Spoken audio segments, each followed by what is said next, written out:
The words mindfulness and meditation were essentially meaningless in North America until about a decade ago. But on the other side of the world, the Buddhist practice of meditation was popularized by an Indian monk who traveled to China as early as the 6th century BCE.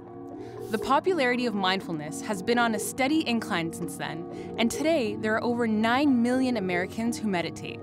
With benefits like reducing stress and procrastination and increasing focus, mood, and performance, who wouldn't want to use this miracle method to get ahead?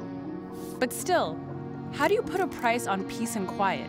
The mindfulness industry seems to have found an answer. Mindfulness is basically the act of focusing your awareness on the present moment while calmly acknowledging and accepting your feelings. So why did the world become obsessed with such a simple idea? And what actually happens to our brains when we meditate?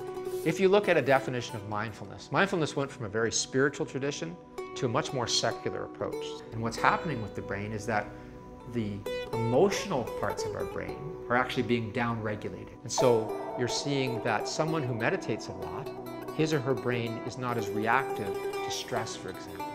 Although it's been practiced by Chinese Americans since the 1800s, mindfulness meditation was first introduced to mainstream America in 1979 by John Kabat-Zinn. He started a stress reduction course at the University of Massachusetts that was based on the practice of meditation as a scientific exercise rather than a religious one. Today, the mindfulness industry is worth over $1.2 billion, and that number is growing by 11% every year. What are people spending all this money on?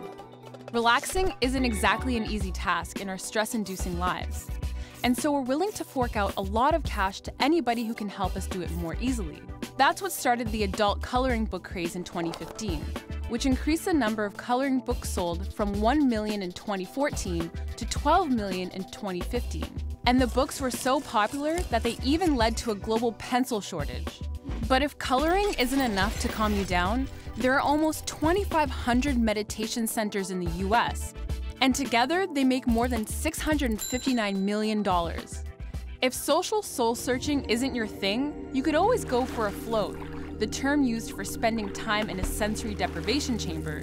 The number of float tanks in America has gone from 50 in 2010 to around 300 in 2017. The tanks are filled with body temperature salt water that make you feel like your body and your problems have melted away.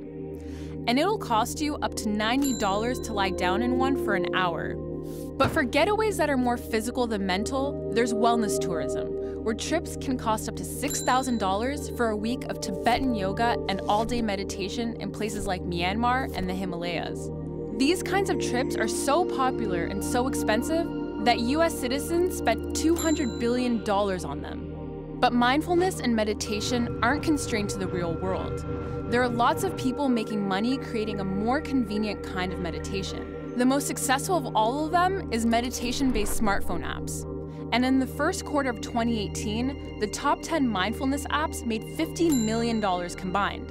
That means meditation apps were 167% more popular than they were just a year earlier. And if you include wellness websites and online courses into that number, the industry's online profits jumped to $100 million, with another $112 million on top of that spent on meditation books, CDs, DVDs, and magazines in 2017.